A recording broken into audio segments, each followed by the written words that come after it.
Fallout is a franchise I have been involved with for almost 20 years, since playing the first Fallout game all the way up to the current content for Fallout 76. I have adventured from one game back to the other and continue to find things that I either overlooked or just never bothered to venture to. The sight, sound, and ambiance in Interplay Entertainment, Bethesda Game Studios, and Obsidian Entertainment has developed over the years post business matters and the like still captivates me and sucks me into this day. Ranging from a simple view over a mountainside, to venturing in the rubble of a decimated city, to the eerie sound of crickets, the wind, and the vibrance of a small post-war American town. With all this, and this is my opinion so take it for what you will, a lot of people who play Fallout, whether it be their first game as Fallout 76 or they are years-long veterans such as myself, overlook the game world that is set before us. Not really looking at, but blindly rushing to reach outrageous levels, to do ridiculous amounts of damage, and trying to collect all the loot they can, then claiming there is no content, and they leave with a sour taste in their mouth. The idea of a post-apocalyptic RPG is a fascinating one, even more so one that should be taken into a real-world case. In this video, we are going to discuss why you should play and look into Fallout 76 in the year of 2022.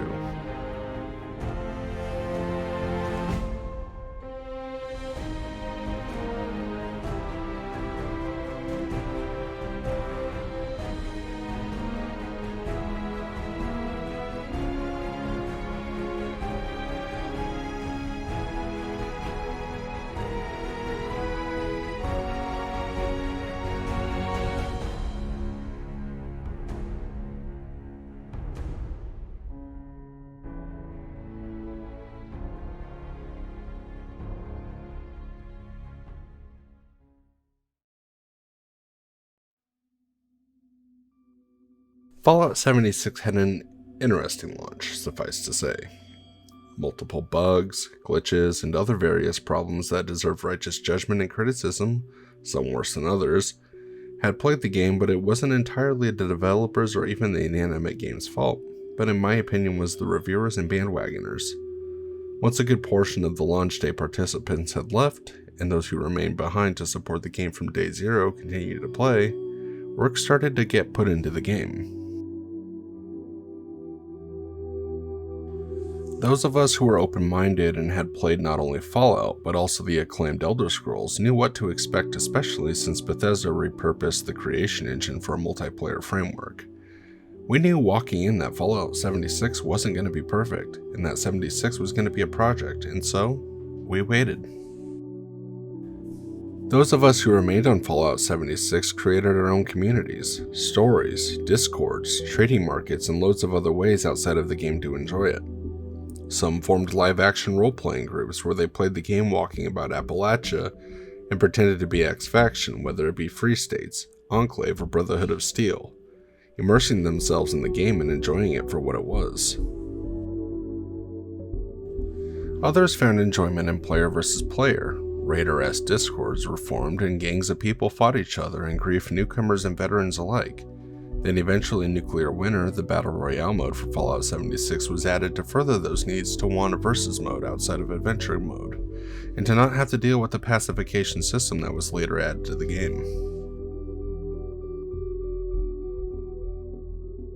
Creativity was also a major factor. People hung up their rifles, took off their helmets, and set their differences aside to build their camps, the game's fully customizable player housing system.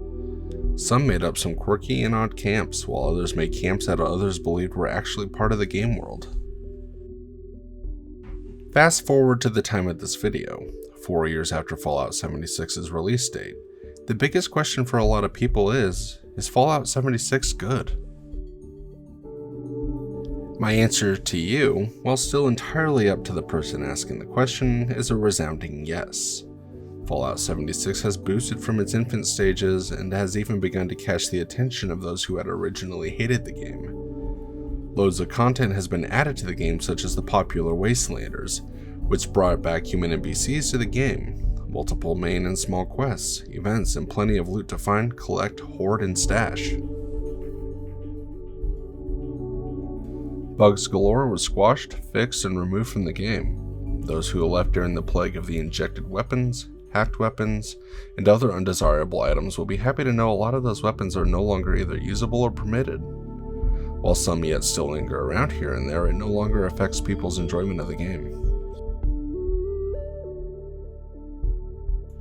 The pay-to-win fiasco many had heard and still question is for the most part non-existent, as the items offered on the Atomic Shop are merely convenience tools that are easily replaced by the much more efficient and easily obtainable gameplay mechanics.